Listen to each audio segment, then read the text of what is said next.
Alright, what's going on, friends? Sean Don coming back with a technical analysis. First video in a while. Here we have Devyn Steingisser. That's how I'm gonna guess his name is pronounced. But yeah, before we get into today's video, go check out my website, gripandrip.co. Sign up for coaching services. Check out the apparel and all that stuff. Grip and Rip, baby. Alright, support your boys, support the brand, support the sport. Alrighty, so once again, all your coaching needs, go check out gripandrip.co. Alrighty, so let's get into it. Without further ado, let's take a look at Devyn's video. He sent me two side view videos, and this is the only one from the back, so we're going to use this one. Devyn, your side view videos were actually pretty decent. There's a little bit of posture issues and a little bit of left side leading, but you can kind of see it in this video as well, and we'll elaborate on that and give you some ideas to fix it. But overall, like all three throws you sent were pretty good looking, pretty connected, pretty patient, nice finishes, good patience. So pretty stable in the body. So like really solid stuff. I like it. Okay, so let's break it down. Starting middle of first wind, you're facing the right really well, winding on the right side, hips and body relatively stable. Good shift over. Left elbow is coming a little bit high right there. You can see a little bit of extension through the back. Not a huge deal, especially if you're bigger and stronger. I'm not sure what weight you're throwing. I think you're in high school. Could be wrong. But either way, you're managing it pretty well. Just watch that left elbow coming so high. I like to see the left elbow kind of come across the chest more. Prevents so much extension there, which introduces some instability into the system. But you don't really have a big problem with that. So, but you're turning back really well, connecting with the hammer back behind you really well, and as you come through on entry, you can see right leg very firmly planted on the ground, and then you start to see yourself shift over to the left, relatively stable left side, as you can see, left shoulder, knee, hip, ankle, all that stuff's pretty lined up. There is a little bit of left side leading, as you can see your head and left shoulder kind of come across just very slightly instead of letting the ball go. So you can maybe think about kind of keeping your focal point in entry or in the second wind or both winds kind of like where your right toe is pointing. So like 30, 45 degrees before zero. If you think about keeping your head there a little bit, it slows down, well, your head most importantly, but also the left side as well, and lets the ball kind of get a little bit more free. And it's not even a huge deal. Your left arm's really straight. You connect with the hammer about there just before zero. You can see that right arm straighten out. But it's pretty solid. There's just a little bit of left side leading, but pretty solid. So you let the ball get ahead just a little bit more, and then really stable left side. Ball's going out left super well. And you can see your right leg is a little bit behind. Your right hip's a little bit back, but still turning with the hammer pretty well. And you can see, but your right leg gets a little lazy a little bit right here. So you can maybe think about as you kind of sling the ball forwards off this wind, turn this right leg with it a little bit more, because you can see a lot of the movement comes from the left side first initially, and then your right side's got to kind of play catch up, but not terribly disconnected, so like pretty solid. But you can see, especially as the ball starts to go left here, you can see that left side kind of coming across. If you look at the left shoulder and left arm, left side coming across, leading the hammer a little bit, and then right leg, I mean, you're super long connected through the upper body, really solid. And you can see from the side view video, especially as the ball gets to 180, you can see your hips are a little bit back from it. So, like I said, you connect the hips a little bit earlier, connect the right hip a little bit earlier, and then you can also see just a little bit of lift there. Maybe it's not active, maybe you're not thinking about doing it, but keep the ball down out around the left a little bit more instead of up around the left. That'll help you kind of connect that right hip a little bit more. But as the ball goes left, try to think about this right hip chasing the hammer, right hip turning with it. You can see ideally your torso would be more over your hips right here, or your hips would be a little bit more forwards, but it's not a bad thing. So it's not super far off. But you can start to see here from the side view, you'd see that your hips are a little bit back away from the hammer here, but you catch super deep into the sector, really quick single support movement, really deep, good separation, good connection. And then from here, we'll see if you're patient enough, which I think you are, maybe a little bit of left side pulling, but you can see, and so this is kind of what I'm talking about. If you look at the left heel, the left leg a little bit, you start to see that movement early on in double support kind of come from this left leg, this left heel, this left side turning and pulling back. And then left heel comes down, grounds super early. The earlier your left heel grounds, the more patient you have to be. Most people don't ground that left heel until probably just before 0, but when the ball's off at 270, which isn't a bad thing, but just food for thought. But you can see this left heel grounds, and you can see the ball's kind of behind you a good bit. And then you start to see that left side pulling up and across right here. So what I would say is when you catch, think about waiting. So when you catch right here, wait for the hammer. Okay, you don't need to think about working it per se, but just wait for the hammer. Turn with the hammer. Let it get to about 270-ish, maybe even a little bit later before you think about working it, because you can see that left side goes a little bit early. Okay, and your right leg's turning with it really well. You're on the ball of the foot.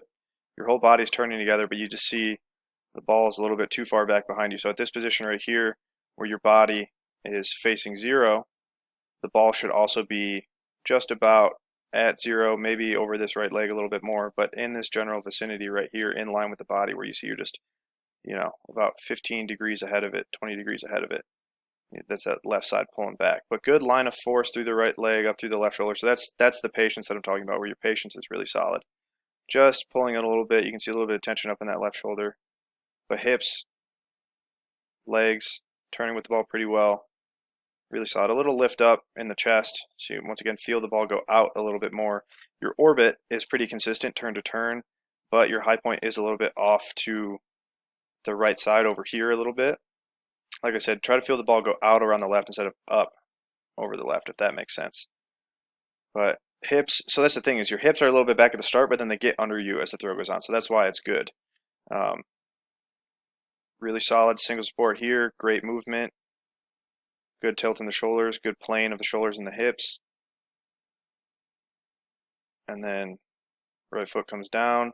Hips are a little bit back, but you have this good connection, good separation through the upper and lower body, through the hips and the shoulders, really deep in the sector again. And then you catch, you work, and it's kind of going to be the same thing probably. Left heel grounds a little bit later, so it's a little bit more natural. But you can see the ball also kind of drops over here on the left side. Like I said, that orbit, your low point is right about there. If you get that low point a little bit more towards 0 and the high point a little bit more towards 180, the throw would probably feel a little bit easier instead of having to use the left side to pull it around. Excuse me. But same sort of thing. It's a little bit better in this turn, but you can still see that left side kind of pulling back. But you're driving the ball out well with the right side. Just that left side's kind of pulling back and kind of suffocating the hammer a little bit instead of letting it get free. So same sort of thing as in the previous turn. Pretty close here. The right side's turning really well, but just got to let the ball get a little bit more free. So like in this position right here, let the ball get just over that right foot a little bit more, and that's really splitting hairs, but just 1% more patience in each turn will make a huge difference. Let the ball get way more free. It'll feel way more effortless. Whereas right now, if this is a 12-pound hammer, you're definitely strong enough to kind of bully it a little bit. You're not totally, ripping and ripping, but you're definitely strong enough to kind of pull it around a little bit, as you can see with that left side. But lower body turning together really well. And then, but you can see it's very subtle with that left side pulling the ball across. And like I said, that's why the high point kind of gets stuck right there-ish. Yeah.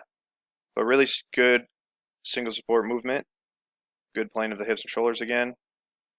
Catching, hips more underneath you now, so this is kind of what I'm talking about. Facing the hammer, really good position overall right here. As you come through, you can see the ball drop again. Posture's pretty set though, very tall with the upper body, but you're still kind of down in the legs, left heel grounds, and then same sort of thing. You can see as soon as that left heel grounds is kind of when that left side starts to pull. So I'm not going to say delay that left heel coming down. I don't think that's the right thing, because this is probably natural for you, unless you do think about putting that left heel down super quickly. If in that case, let it just kind of come down naturally. It needs to come down in time with the ball, where, like I said, it's just coming down a little bit early, and that's why you start to see this left side pull. And then as ball goes through 0, you can see a little bit of that left arm kind of coming across the body, but not a bad position. You'll see this stuff in some elite technical analyses videos that I did, where you see that kind of line of the right leg up through the left shoulder and then the ball all kind of match up together and drive back towards the sector. So it's not bad. It's just like I said, you got to let the ball get like one more frame ahead before you pull that left side back. Lower body turning really well. You start to see that head kind of pull back a little bit. Shoulders come back a little bit. Not a bad thing, but like I said, same thing. High point kind of gets stuck over here. And then this single support. You can see it's very subtle. Maybe not, but you just got to let the ball get around a little bit more. Got to let the ball make it all the way to 180 instead of cutting it off. And you're cutting it off early at the end of double support. So like this left side cuts it off. Doesn't let the ball take its natural path, but you stay with it pretty well. And so it kind of looks like you get pulled, your hips get pulled a little bit around, especially if you look at the left foot. You can see that left heel kind of come backwards, get pulled around a little bit. But now your hips are perfectly underneath you. Really solid posture here, good catch, facing the hammer, good positions. Ball the foot, coming through, and you see the ball starts to drop a little bit more, and then you start to see more of this left side kind of pulling, but you're really working the hips up into it really well. Good patience, and a really strong finish. So, honestly, really solid technique. It's very close. You just need some slight tweaks here and there. And I mean, that's what I'm here for. And like I said, I don't know too much about you. I don't know if you're in high school. I think you are. If you are, you got a lot of potential. You have a pretty solid feel for the hammer. And yeah, dude, I'm excited to see what you do in the future for sure, because these are some really, really solid movements in general. But like I said, to just run through it one more time, let the ball sling a little bit more. Let the ball get just a little bit more ahead of you. Like I said, hold that head. Hold that focal point a little bit more. Let the ball get a little bit more ahead. Try to feel the right side turning it rather than the left side pulling it across. And then get those hips a little bit more underneath you. And in entry, you're fine to have your hips back a little bit here. But as the ball goes around, try to tuck your hips underneath you and think about using your psoas or using your abs to feel your hips connect to the hammer a little bit more, so the hips are a little bit more forwards on this first catch. Because like I said, with that high point over there, you kind of got to pull and then step across rather than just step straight forward. If you let the ball get all the way around to 180, all you have to do is step forward and you're going to find the same position, but you're going to be way more connected and your hips are going to be underneath you a little bit more. I suggest maybe throwing some heavier hammers to see how that affects this stuff.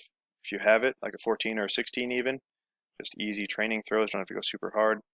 But yeah, and then especially on this first catch, like I said, catch and then wait. Let the hammer whoosh, all right? A cue that I think about is feeling the hammer pass through this left foot. So like right about this area. So rather than 0, let the hammer pass through about 30 degrees after 0. Let the ball get ahead a little bit more instead of pulling this left side and cutting it off. And then the ball will kind of accelerate way more on its own. And then all you have to do is kind of step and turn with it instead of pulling it across every turn. Might help to think about having the hammer out a little bit more. Like I said, it is dropping a little bit on this left side. And that's why I think you have the tendency to pull it up and across, and the high point kind of gets stuck. But really solid positions, really solid movement overall. Just got to let the ball get a little bit more free. So yeah, let's just take one more look at the orbit so that way you can get an idea of what I'm talking about. But if you look, low point over here, high point, and it kind of stays there. There's a little bit of development as the throw goes on, but it's just, you got to let the hammer get a little bit more ahead after that first catch. That's going to be the big differentiating factor. If you let the ball get ahead after this first catch, low point's going to shift more to in front of you, high point's going to shift more to 180, and then you're going to be way more efficient through the ring as a whole. So hopefully this helps, Devyn. Like I said, really stoked to see your progress in the future, because I think you have a lot of potential. I don't know how far you're throwing, but there's remnants of at least a 70-meter thrower in here in college if you really dedicate yourself and find yourself a good coach. So let me know if you have any questions. If anybody else out there would like any online coaching or technical analysis, go to my website, gripandrip.co, and sign up now. It's the fall. Preseason is here. Indoors starting up in a couple months, so now's the time to sign up. Alrighty, so thank you for watching. Until next time, Sean Don signing off.